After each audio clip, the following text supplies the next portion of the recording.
E hoje nós vamos falar dessa graça uma vez mais. Estamos na exposição do livro do Evangelho de Marcos. Marcos, que conforme nós tratamos desde o início, trata muito possivelmente de registros de Pedro. E se nós pudéssemos dar outro nome a esse evangelho, seria o evangelho segundo ditou Pedro, muito provavelmente. Marcos ali, andando com esse santo homem de Deus, registra este texto maravilhoso. E hoje nós estamos na nossa 9ª mensagem sobre o Evangelho de Marcos. É uma exposição de todo o livro, de todos os 16 capítulos. E nessa 9ª mensagem, nós estamos encerrando o capítulo 1. Estamos hoje voltados para o capítulo 1, nos versículos 40 a 45. E eu quero convidar você que leamos juntos esse texto,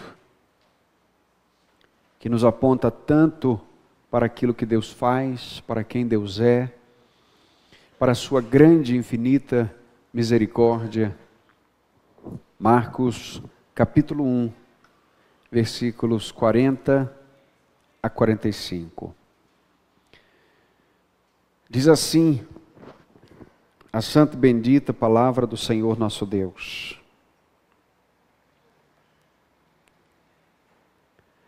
Aproximou-se dele um leproso, que lhe suplicou de joelhos: se quiseres, podes purificar-me.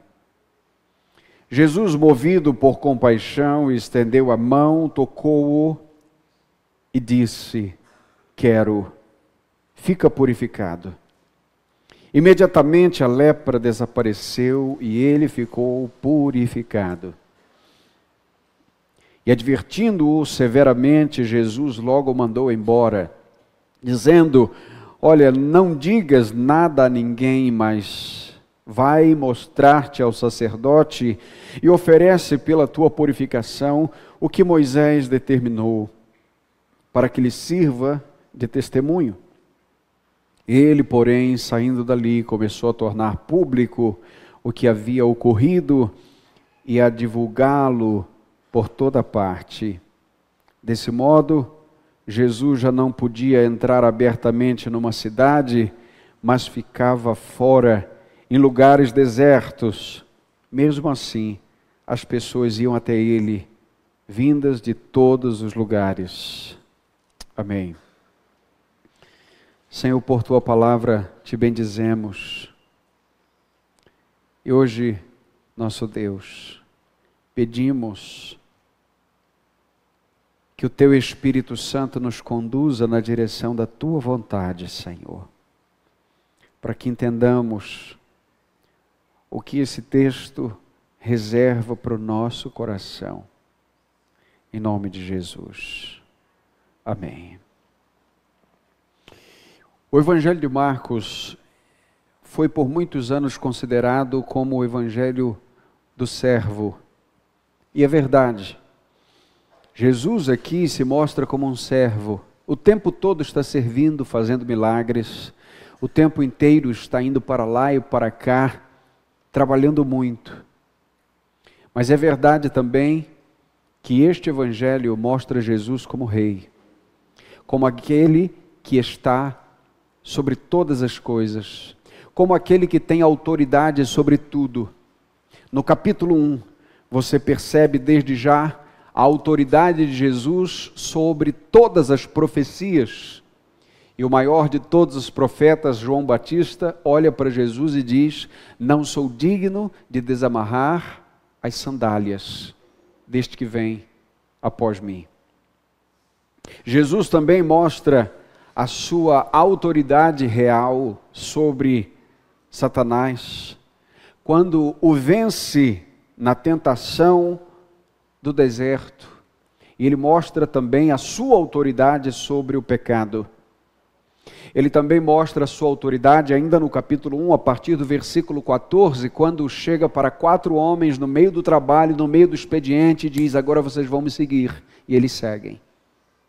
A autoridade de Jesus fica clara aqui, não é só um servo, é um rei que se fez servo, é alguém com toda a autoridade. A partir do versículo 21, você vai perceber Jesus tendo autoridade sobre os demônios, expulsando os demônios e fazendo-os calar. E eles perguntam: que é isto? Um novo ensino como autoridade com autoridade? E a partir do versículo 29, ainda nesse capítulo, você vai perceber uma vez mais a autoridade de Jesus. E agora, a autoridade de Jesus é sobre uma enfermidade. E a enfermidade estava na sogra de Pedro. E naquela tarde, final de tarde, ele cura a sogra de Pedro e ele passa a noite adentro, curando pessoas, certamente na vizinhança de Pedro, curando e também expulsando demônios. A partir de agora, nós percebemos um encontro muito importante, porque é o encontro de quem não poderia se encontrar. Sim, é verdade. Os leprosos não podiam sair de um leprosário. Os leprosos tinham que ficar confinados. Eles não podiam viver socialmente. E agora, o rei que se fez servo abre o espaço para o encontro com um homem que ninguém queria conversar, com quem ninguém queria falar. E eu quero caminhar com vocês hoje aqui, mostrando as 2 esferas importantes que esse texto nos mostra. A primeira esfera que nós percebemos aqui é a esfera da miséria humana, e a segunda é da misericórdia de Deus. Repetindo, primeiro, vemos a miséria humana. Segundo, percebemos a misericórdia de Deus. Percebamos então a miséria humana que está no versículo 40. Aproximou-se dele um leproso, diz o texto, que lhe suplicou de joelhos: se quiseres, podes purificar-me. Veja, a Bíblia conta algumas histórias de pessoas leprosas, sobretudo no Antigo Testamento. Nós temos, por exemplo, 2 capítulos no livro de Levítico voltados exatamente para a questão da lepra. Se você abrir este livro e ir até o capítulo 13, você vai perceber que dos versos 1 ao verso 8, fala sobre como os sacerdotes deveriam examinar uma pessoa que tinha manchas suspeitas na pele. E àquela altura, qualquer mancha suspeita poderia ser chamada de lepra, não necessariamente o que conhecemos hoje como hanseníase. Qualquer uma mancha estranha poderia estar dentro dessa categoria. E neste mesmo capítulo, no capítulo 13, a partir do verso 9, você vê as diferenças que havia ou com que eram diagnosticadas essas enfermidades na pele. E como os sacerdotes podiam discernir entre a pureza ou a impureza de alguém, vendo o que eles estavam examinando. No capítulo 5 de 2 Reis, você também percebe a história de um homem chamado Naamã, e daqui a pouquinho nós vamos falar um pouco dele, que ele era um general do exército sírio, um homem muito valoroso para o seu país, para a sua nação, e ele era um leproso, e nós vemos a história e a cura desse homem também. Antes disso, você percebe no livro de Números, no capítulo 12, a enfermidade da lepra também na irmã de Moisés, quando ela sai da presença de Deus leprosa, por conta de se voltar contra Moisés, o seu irmão, ou ter inveja dele junto a Arão. E você percebe ainda o rei Uzias, no 2º livro das Crônicas, no capítulo 26, sendo acometido de lepra, por conta de uma desobediência já no final da sua vida, no final do seu reinado tão próspero, 52 anos reinando em Judá. Israel já tinha sido levado para o cativeiro assírio. E depois de quase 52 anos, Uzias morre leproso, e nós vemos a notícia disso em Isaías capítulo 6, dizendo que no ano em que morreu o rei Uzias, eu vi o Senhor assentado em seu alto e sublime trono. O fato é que alguém leproso, fosse um rei ou fosse um súdito, ele deveria estar fora do convívio. Ele era visto de fato como alguém impuro e completamente impuro.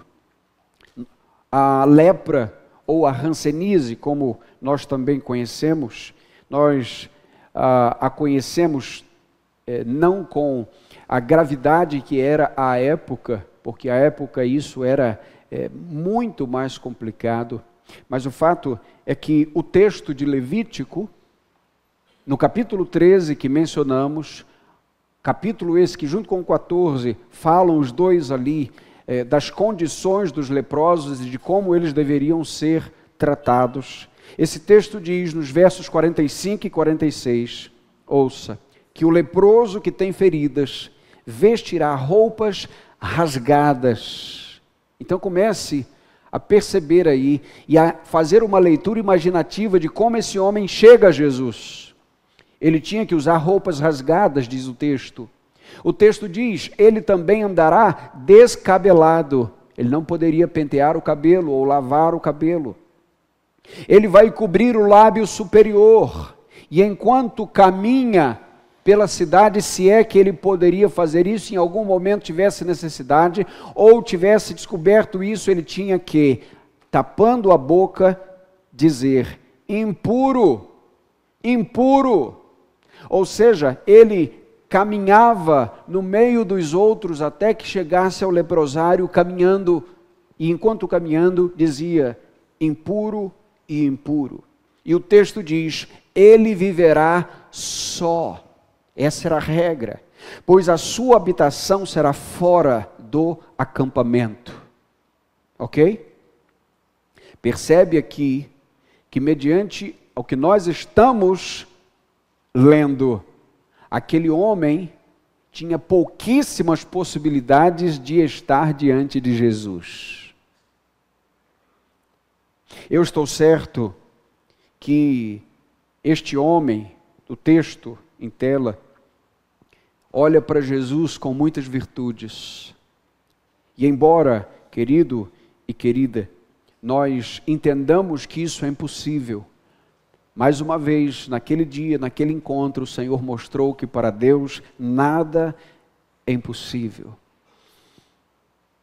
Os leprosos eram conhecidos como zumbis.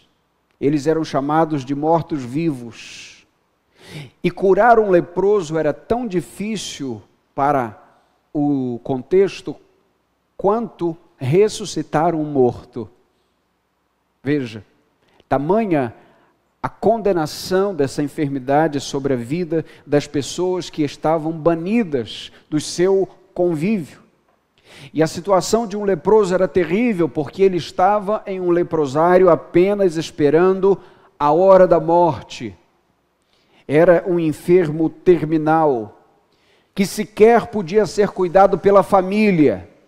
Pai, mãe, irmãos, filhos, ninguém poderia estar com ele. Ninguém poderia visitá-lo. Portanto, perceba, a lepra, que não era só uma questão dermatológica, era uma questão também sanguínea, e toda a esfera do corpo era tomada. Era também símbolo, no Antigo Testamento, da ira de Deus contra o pecado. E você vai ver isso na própria história de Miriam, por exemplo, e do próprio rei Uzias, que nós falamos há pouco. Quando nós olhamos, portanto, esse encontro, parece um encontro improvável. Jesus está caminhando e de repente vem um leproso. E certamente agora retorne à cena de Levítico capítulo 13, versos 44 e 45. um homem vestido de trapos, um homem com roupas rasgadas, um homem descabelado, gritando impuro, impuro. Imagine o alvoroço naquela multidão. Imaginou? Não fica um. Por quê? Porque ninguém quer tocar o impuro e ninguém quer ser tocado pelo impuro. Doença contagiosa, ninguém deseja. E certamente aquele encontro é um encontro mais que inusitado. Perceba, querido e querida, que nesse homem aqui está o cenário, um retrato 3x4 da condição humana sem Deus. Grave isso na sua vida. É importante que a gente entenda que, embora a aparência de muitos que estão sem Deus, longe de Deus, não pareça terminal, e eu digo espiritualmente falando, a lepra do pecado está ali. O pecado é, de fato, uma lepra. E eu me lembro de uma música antiga, de um cantor chamado Jair Pires, não sei do tempo de quem possa ser aqui, além de mim e do irmão Newton, mas a música dizia: o pecado não dói. E repetia: o pecado não dói. É preciso cuidado com esse tal de pecado, porque o pecado não dói. Quem lembra? Obrigado. A lepra não era uma enfermidade que doía, mas ela degenerava e matava. A lepra, inclusive, trazia certa sensação de anestesia à dor do local, porque a coisa já estava tão necrosada, que os membros já iam se esfacelando de tal maneira que, sem perceber, aqueles membros já iam sendo perdidos. A música diz o seguinte: se o pecado doesse, muitos não pecariam, temeriam a Deus e assim seria melhor, mas Ele vem de mansinho, sempre dando um jeitinho e deixa a gente no pó. Essa é a condição da lepra do pecado. E a música continua dizendo: o pecado é uma lepra que ao mundo contaminou. Em que sentido? A contaminação do pecado, meu querido, minha querida irmão, irmã, ouvinte da palavra de Deus, é uma contaminação que nos afastou da presença de Deus. Sim, é verdade. Jesus está diante da miséria humana, e não é só uma questão física ali. Estamos recebendo aqui o apontamento de que o homem sem Deus não teria condição alguma se não fosse o próprio Deus a recebê-lo, a ter a misericórdia diante de tanta miséria. E o pecado ainda está no homem. E ainda que não seja aparente esse pecado, o pecado condena à morte. E veja, é importante que a gente compreenda que a lepra na mão de alguém, apenas na mão, tornava impuro o corpo inteiro, tornava a pessoa toda imperfeita para o culto, tirava aquela pessoa do convívio, das cerimônias, da família, às vezes um membro apenas, e aquilo ia se alastrando. Quando nós olhamos para a humanidade, há aqueles que parecem que não estão tão leprosos assim com o pecado, porque parece que algumas partes de sua vida estão preservadas dessa degeneração, mas não se engane. A Bíblia aponta para uma degeneração completa do pecador diante de Deus. Isaías capítulo 1, versículos 5 e 6 diz o seguinte: ouça, toda a cabeça está enferma e todo o corpo está fraco, e não há coisa alguma sã, desde a planta dos pés até a cabeça, há só feridas, contusões, chagas abertas, não foram espremidas, nem tratadas com óleo. Está aqui a condição do ser humano sem Deus. E deixa eu avançar com você, porque Paulo também, falando aos Romanos, no capítulo 3, dos versículos 10 a 18, ele anuncia o estado do ser humano. Ouça, como está escrito, não há um justo sequer, não há um justo nenhum sequer, não há quem entenda, não há quem busque a Deus, todos se desviaram, juntos se tornaram inúteis, não há quem faça o bem, nenhum sequer.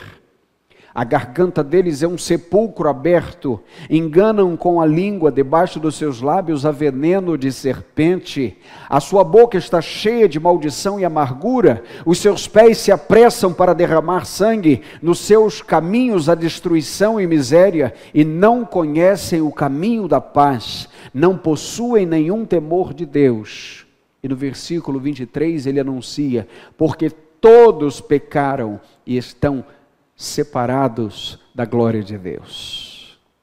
Mais uma vez, talvez você me diga, pastor, eu não sou isso tudo, eu não sou esse leproso todo que o texto está dizendo. Veja, apenas um dedo com lepra te afasta diante de Deus, te afasta da presença de Deus, te leva para fora da presença de Deus. E quando nós estamos tratando aqui da lepra, nós estamos tratando aqui daquilo que afastava aquele leproso do culto a Deus. Portanto, isto é um apontamento para a condição humana que foi afastado da presença de Deus por causa do pecado. Mas veja, o Evangelho não para aqui, embora ele comece aqui.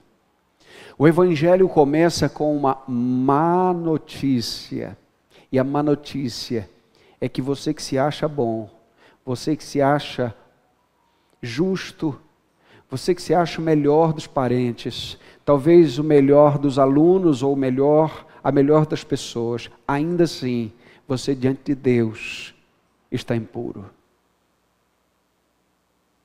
Que notícia! E sem essa notícia ninguém consegue chegar ao céu. Imagine que lá naquele leprosário tinha aqueles que já caíam aos pedaços, mas aqueles que ainda estavam começando o processo da degeneração, todos eles estavam condenados ao leprosário. A Bíblia informa, e não sou eu que digo isso, a Bíblia diz que todos pecaram. O mais justo dos homens oferece a sua justiça diante de Deus e é visto como trapos imundos. E uma das visões de trapos imundos que Isaías traz são exatamente os panos de um leproso. Portanto, veja, este é o primeiro cenário, esta primeira esfera, a miséria humana. Quando você percebe como está não somente nossa nação, mas como estão as outras nações, pegue a mais desenvolvida que você achar na cartografia. Faça um tour para a nação mais desenvolvida que você tiver notícia. E você vai desembarcar. E você vai dar de frente com belezas naturais, é fato. Você vai dar com um povo civilizado, é verdade. Mas cave mais fundo e você vai ver a podridão do pecado na raiz. Você vai perceber que o orgulho é o mesmo. Você vai perceber que sim, de repente lá, o filho pródigo come a lavagem de garfo, faca e guardanapo, mas come lavagem. Sim, é verdade. É possível que o leproso, em lugares mais ricos e requintados, consiga dar uma penteada no cabelo, ou quem sabe trocar a roupa, mas embaixo é tudo lepra. Vocês estão compreendendo? A miséria humana. Isso serve em duas direções. A primeira é que se você entra aqui sem Deus, se você entra enganado pela religião, Se você acha que apenas vir a cultos, ou fazer as suas penitências, ou fazer as suas obrigações religiosas, isso vai te purificar diante de Deus, pode esquecer. Há apenas um que faz isso, é Jesus Cristo. E a segunda direção é para todos aqueles que já receberam do perdão de Deus, mas teimam em enxergar o leproso como curado. E temos falado isso aqui. Não há ninguém tão bom que só precisa entrar para a igreja. Essa pessoa não existe. Todos pecaram, todos estão com a lepra do pecado e todos carecem da graça de Deus.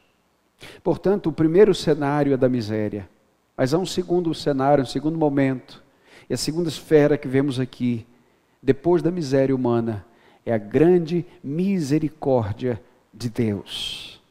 Em primeiro lugar, nós vemos a compaixão de Jesus. Verso 41 diz: Jesus, movido por compaixão, estendeu a mão. Opa, isso aqui é importante. Enquanto todos estavam retirando a mão, enquanto todos estavam correndo, Jesus se aproxima e estende a mão. Veja, já temos um movimento diferente aqui, porque nós temos alguém de joelhos, nós temos alguém prostrado, nós temos alguém reconhecidamente leproso, sabendo que muitos poderiam apedrejá-lo em público por ter saído de um ambiente infringindo todo o protocolo sanitário e cerimonial que a lei exigia à época. Mas ele arriscou tudo. Ele está diante de Jesus. E resultado disso é que nós percebemos que Jesus estende a sua mão. Mas veja, o texto diz que Jesus está movido pela compaixão. Essa palavra compaixão, no original, é orgizomai, que ela pode ser traduzida, e certamente deveria ser traduzida por ira. E o que tem a ver ira com compaixão? Por que está sendo traduzido com compaixão aqui? Porque este tipo de compaixão traz uma indignação profunda contra aquilo que é o mal. A ideia aqui é que a compaixão de Jesus foi tão grande, e Jesus não olha com ira para aquele leproso, mas olha com ira para a situação daquele leproso. Uma santa ira da parte de Deus está ali agora em ação. E você sabe que todas as vezes que alguém decide fazer algo contra o mal, todas as vezes que alguém decide fazer algo em favor de alguém, pela injustiça ou por qualquer outra coisa semelhante, ele não fará sem que antes ele tenha uma santa indignação. A justiça é a indignação contra o mal, não é verdade? Portanto, essa compaixão aqui é de uma santa ira, que agora o Senhor Jesus dirige contra o mal. E veja que Jesus não está sendo sentimentalista aqui, muito pelo contrário, ele está mostrando que está interessado em destruir o mal, e que um dia o julgamento do pecado será feito.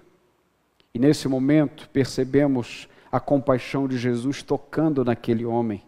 Enquanto outros estavam correndo, Jesus estava estendendo a mão para tocar naquele homem. Percebe aqui que vemos a compaixão, mas nós vemos também a soberania de Jesus sobre a própria lei. Como falei há pouco, os protocolos sanitários, os protocolos cerimoniais, eles estão sendo quebrados aqui.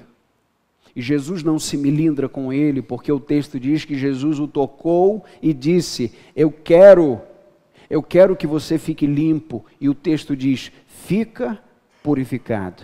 Só para que você entenda, meu querido e minha querida, um ritual de purificação como esse que era exigido deste homem, exigiria, no mínimo, uma viagem para Jerusalém e uma hospedagem de 8 dias por lá, porque todo o processo durava esse tempo todo. Jesus agora está fazendo tudo isso com um toque, porque Ele está soberano sobre a lei. E Jesus está mostrando aqui que não é pela lei, mas é pela misericórdia e pela graça. E nós vemos aqui a sua compaixão, nós vemos a sua autoridade e soberania sobre a lei, mas nós vemos também, mais uma vez, a sua autoridade sobre a enfermidade. O verso 42 diz: imediatamente a lepra desapareceu e ele ficou purificado. Agora veja, o texto não diz que somente ele ficou curado, mas ele ficou purificado. E veja, aqui ele está recebendo da misericórdia de Deus o fato de ter ficado limpo fisicamente, mas ele ficou também limpo cerimonialmente, e ele ficou limpo também socialmente. Eu quero dizer o que significa isso. Primeiro, ele ficou limpo fisicamente, ele recebeu do conforto físico, ele recebeu da alegria de olhar as suas mãos, olhar o seu corpo e ver-se curado. Essa é a bênção física, a limpeza física que ele recebeu. A segunda limpeza foi a limpeza social. Socialmente agora, ele podia conviver. Imagine a alegria desse homem. Jesus falando para ele ir a Jerusalém e ele querendo falar com seus parentes, falar com seus amigos, com seus irmãos. Imagine, se isso fosse hoje, ele tiraria fotos e colocaria nas redes sociais. Ele diria a todos. Esse homem agora estava livre para ir e vir. Ele chega leproso, mas sai curado. Agora veja, a roupa dele não combina mais com seu corpo.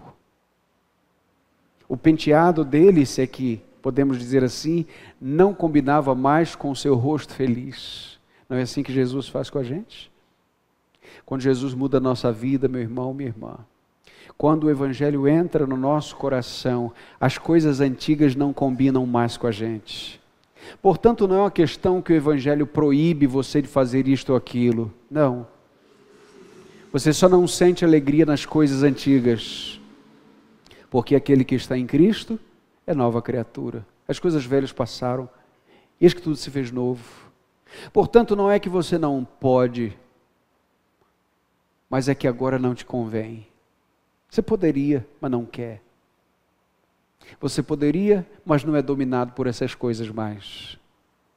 Agora o passado não combina com aquilo que Deus vai fazendo na sua vida. E ele ainda é esse misto de por dentro e por fora, um trabalho constante da parte do Senhor. E ele fica também puro cerimonialmente. Por quê, gente? Porque agora ele podia prestar o culto dele. Veja o que diz aqui.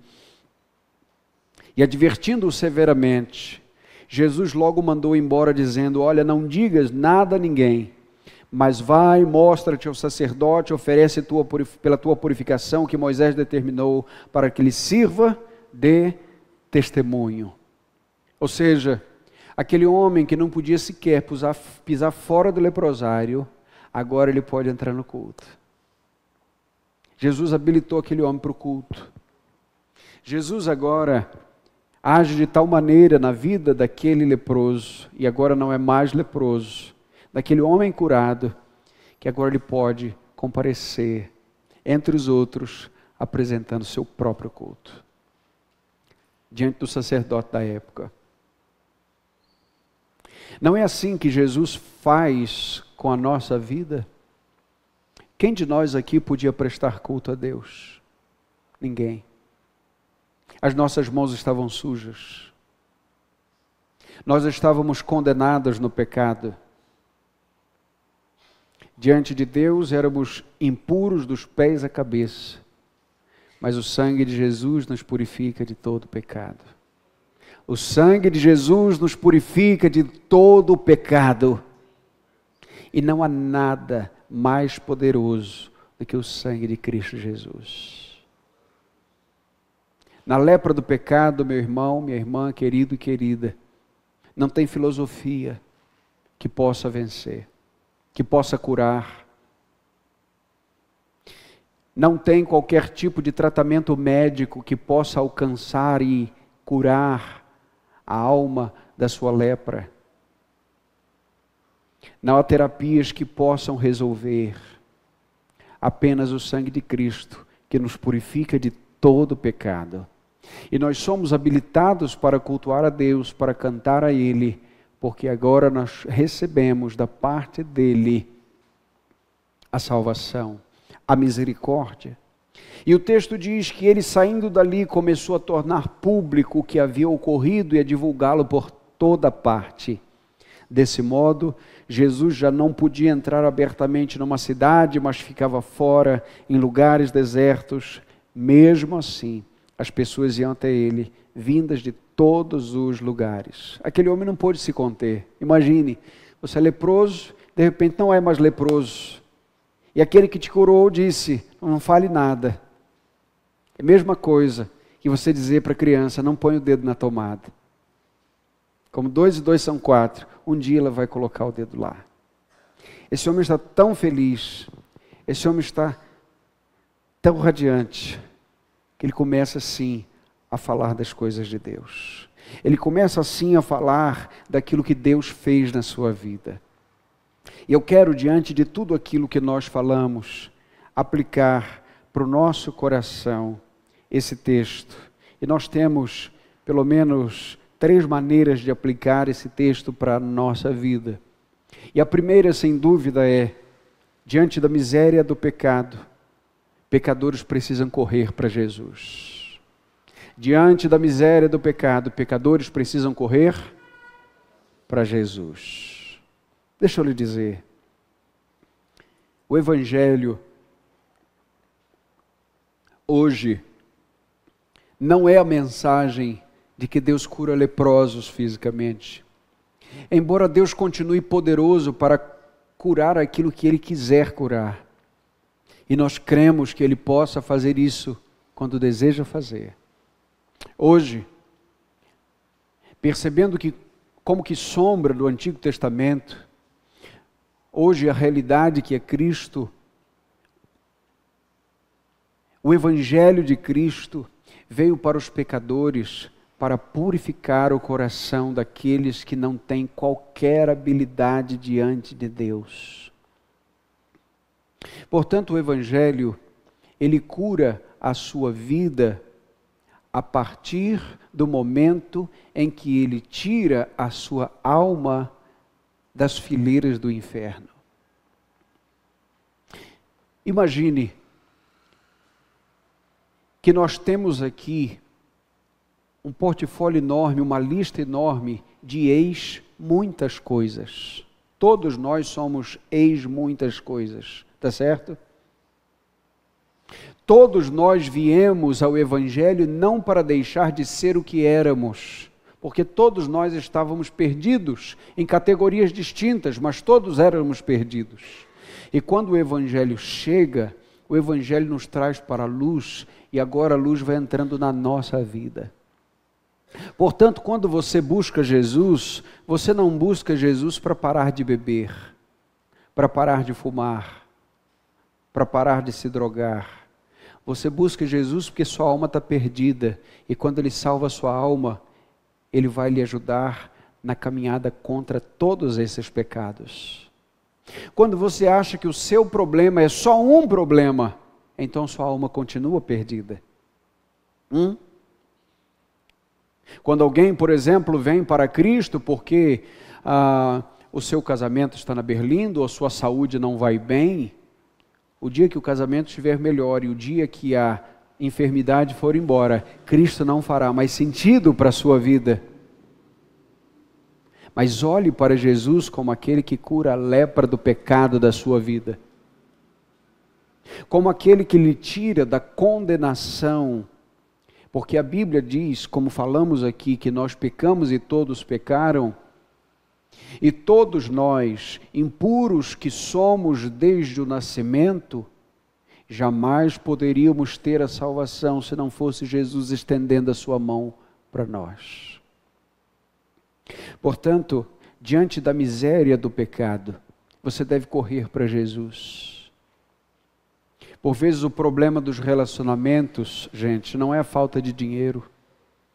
Às vezes o problema dos relacionamentos não é uma casa melhor. O problema, muitas vezes, é o pecado, é o orgulho. E isso quem cura é Jesus. E Jesus vai tirando a lepra da nossa vida. E veja, Ele cura a lepra do pecado e Ele vai mudando as nossas roupas. E agora eu não estou falando de roupa que você veste agora, fisicamente. Eu estou falando das vestes de justiça que nós recebemos de Jesus. E você sabe que antes, se nós tivéssemos de falar com Deus, nós estávamos impuros como leprosos. Mas salvos por Jesus agora, nós estamos com as vestes do nosso Senhor Jesus Cristo. E agora nós podemos cultuar. Portanto, veja, a lepra exigia um cerimonial, exigia sacrifícios, e Jesus fez o sacrifício por nós. Mais uma vez devemos recorrer a 1 João capítulo 1, versículo 9. Se confessarmos os nossos pecados, Ele é fiel e justo para nos perdoar os pecados e nos purificar de toda a injustiça. Não só curar a lepra, mas tirar toda a feiura do pecado da nossa alma, da nossa vida. Ele tira os nossos trapos de imundície e nos dá vestes de justiça. E eu quero fazer alusão aqui, a essa altura, de um leproso do Antigo Testamento. E o nome dele era Naamã. A história de Naamã, que é citada por Jesus em Lucas capítulo 4, no versículo 27, quando Jesus diz que no tempo de Israel havia muitos leprosos, mas somente um foi curado, Naamã, o sírio. E quando nós olhamos no Antigo Testamento, o texto de 2 Reis, capítulo 5, diz que Naamã era comandante do exército do rei da Síria, um homem importante, diz o texto, e muito respeitado diante de seu senhor, ou seja, diante do rei da Síria. Por quê? Porque através dele o Senhor havia livrado os sírios, e ele era, ouça isso, um guerreiro valente, porém leproso. Grava esta cena. A história aqui é de um homem, de um general, com as suas armaduras, e ele não estava sob a jurisdição dos judeus, ele era um sírio, portanto ele não tinha que se vestir de trapos imundos, ele não tinha que despentear o cabelo, ele não tinha que gritar impuro, ele podia estar entre o povo, porque as suas armaduras e toda a sua indumentária ainda tapava-lhe as partes afetadas. E pela sua autoridade, ele era ainda muito respeitado. E o texto diz que por conta de uma incursão em Jerusalém, em Israel, veio uma menina, uma serva, e disseram que ela estava ali. E a menina disse que havia profeta em Israel. E ele foi até o profeta. E ele foi até Eliseu, que não lhe atendeu na porta. Mandou também um servo. E disse para esse homem importante que ele deveria se banhar 7 vezes no rio Jordão. Quem já leu a história conhece. E um parêntese aqui. O que eu já vi de atrocidade, de sandice, em cima desse texto, de gente indo a rio, a Jordão e mergulhando simbolicamente. Eu já vi gente até mergulhando em rio de lama, coisa terrível, achando que Deus está mandando fazer isso hoje. Veja, fecha parêntese, que grandes problemas são causados com a interpretação errada da palavra de Deus. Que escravidão. Mas o fato é que Deus disse para ele, através do recado do profeta, que ele deveria se banhar 7 vezes. Ele fica chateado porque Rio Jordão não era lá essas coisas. Ele ainda diz, poxa, eu tenho tantos rios melhores, eu não podia pelo menos ir lá? E alguém disse para ele, se ele tivesse te pedido alguma coisa difícil, você não faria? Então faz o que é fácil. E a Bíblia diz que ele mergulha 1 vez, 2 vezes, 3 vezes, 4 vezes, 5 vezes, 6 vezes, e na 7ª vez ele sai com a pele como de criança. Deus mostrando o seu poder ali para aquele homem. Mas por que ele é importante para nós aqui? Porque se você tomar o general sírio leproso, com as suas armaduras, guerreiro valente, porém leproso, ele em nada se difere do leproso da nossa história. Porque um está cheio de roupas bonitas, imponentes, e o outro está maltrapilho. O outro está certamente com um capacete imponente na sua cabeça, e o outro está com a cabeça descoberta e com seus cabelos despenteados. Um é respeitado pelos homens, o outro é visto como impuro pelos homens, mas os dois precisaram do Deus de Israel para que a sua lepra fosse curada. É disso que nós estamos tratando aqui. O Evangelho cura pessoas sem mirar na conta bancária quem você é, o que você faz, o quanto você é respeitado pelos homens, porque o Evangelho vai alcançar você pela miséria da sua alma e não pelas vestes que você consegue esconder as lepras do pecado. Portanto, diante da lepra do pecado, diante da miséria do pecado, corra para Jesus. Segunda aplicação, agora para a igreja de Cristo, como filhos de Deus em Cristo, nós devemos buscar esse tipo de compaixão aqui. Jesus transforma essa compaixão em ação. Todas as vezes, querido e querida, que nós percebemos a miséria, e a miséria se tornou simples demais para nós, é porque nós perdemos o choque do Evangelho. Essa semana estávamos conversando aqui, eu e Silvio, falando das coisas da igreja, e entre outras, ele estava relatando que quando era mais jovem, mais garoto, almoçava assistindo RJTV. Quem é do Rio de Janeiro sabe que RJTV é um filme de terror, tá certo? Só tragédia, sangue para tudo que é lado. Tem um jornal, não sei se ainda é esse jornal lá, chamado O Povo. Se você torcer, sai sangue. Ele disse para mim, isso não fazia a menor diferença. Mas de repente isso começou a saltar aos meus olhos, isso começou a sensibilizar minha alma. E eu me sinto mal diante dessas coisas. Perceba. Pode ser, querida igreja, queridos irmãos e irmãs, que o volume de pecado que esteja ao nosso redor, que o volume de miséria esteja cauterizando o nosso coração para que nós não sintamos a compaixão que Jesus sentiu. O pecado não nos ira mais. A miséria humana já não nos choca. E nós precisamos pedir a Deus perdão sobre essas coisas. Nós precisamos pedir a Deus, nesse caso, um coração que sente o que Jesus sente. No texto de Mateus capítulo 9, vai mostrar que Jesus, quando via as multidões, ele sentia compaixão porque via como ovelhas que não têm pastor. Essa palavra compaixão, ela também tem um sentido de remover as entranhas. É aquele momento que você perde a fome. Já viu quando você está para comer e vem uma notícia que você diz, agora não, é aqui agora. Eu preciso correr para isso. Alguém que está sofrendo, algum mal que aconteceu, alguém que se acidentou, seja o que for. Ou quem sabe você está diante de uma cena tão chocante que aquilo revira o teu estômago e você não consegue comer. Veja, é claro, ninguém consegue viver assim 365 dias no ano. Mas será qual foi a última vez que de fato as nossas entranhas se moveram como as de Jesus se moviam?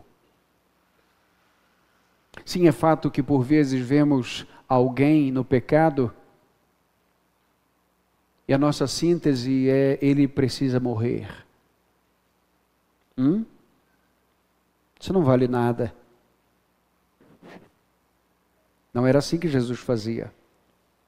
Porque o ladrão da cruz olhou para Jesus e Jesus olhou para ele com ternura.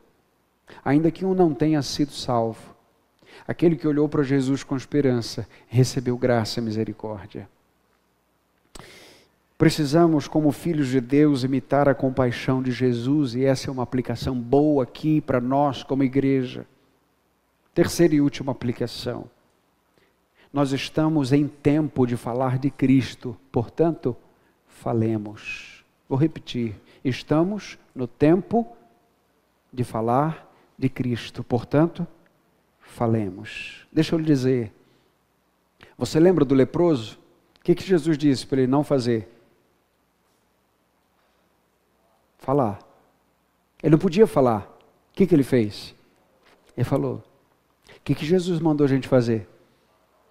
E o que a gente faz? A gente não fala.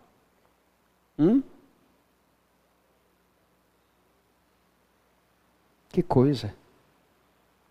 Jesus disse: não fala, porque aquele não era o tempo ainda de ostensivamente Jesus ser conhecido.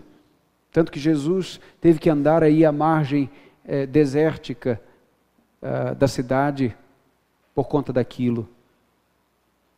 Mas ele falou mesmo assim. Hoje, Jesus diz: eu vos dei autoridade, portanto, ide, pregai o evangelho a todas as nações, a toda criatura, ensinando-os a guardar todas as coisas que vos tenho dito. Veja, batizando-as em nome do Pai, do Filho e do Espírito Santo, e eis que estou convosco todos os dias até a consumação dos séculos. Eu fico pensando, será que de fato nós temos ciência de que Jesus nos salvou da lepra do pecado? Porque todo ex-leproso fala que foi curado. Ou perdemos o choque da cura? Compreende que a boca fala do que o coração está cheio? Ei, compreendeu isso? Percebeu que o estar calado nesse momento é não ter o que dizer porque o coração está vazio? E talvez o coração esteja cheio de outras coisas, de outras prioridades. Quem sabe você esteja preocupado ou preocupada com a sua forma física mais do que com a salvação das pessoas. E talvez você frequente mais a academia por causa do seu corpo do que para a salvação daqueles que estão lá. Quem sabe você está na faculdade mais para trazer os recursos intelectuais, o capital intelectual, a sua expertise no seu trabalho, do que necessariamente ser um agente da graça, um embaixador da parte de Cristo. Mas não deveria ser assim. O que nós percebemos é que o choque do Evangelho, o choque da graça, nem sempre alcança os corações. E eu quero ser otimista. Quero ser otimista tentando imaginar que a esmagadora maioria das vezes que isso acontece, são crentes de fato que são negligentes. Isso não é um bom cenário. Porque o outro cenário é ainda pior. São prosélitos. São de fato aqueles que ainda ou que já se sentam junto aos santos, junto à igreja, junto àqueles que de fato foram salvos, mas nunca experimentaram a salvação. Ou seja, se você de fato não fala de Jesus, comece a questionar a sua fé. Porque todo aquele que foi salvo por Jesus, abre a sua boca e fala do que recebeu. Portanto, nós não temos somente a alegria de termos sido salvos, mas nós temos a ordem que Jesus nos deu: falem. Fala em todo tempo. A graça de Deus, querido e querida, nos alcança nesse tempo, a misericórdia de Deus nos alcança nesse tempo, superando toda a miséria humana. E nessa noite, eu quero lembrar a todos nós aqui, e sobretudo aqueles que sabem que não estão salvos, que o Rei Jesus está hoje estendendo a sua mão, e Ele pode curar a sua vida. Ele pode curar de um jeito que ninguém cura. Porque não existe ninguém nesse mundo que esteja mais seguro do que aquele que está seguro nas mãos de Jesus.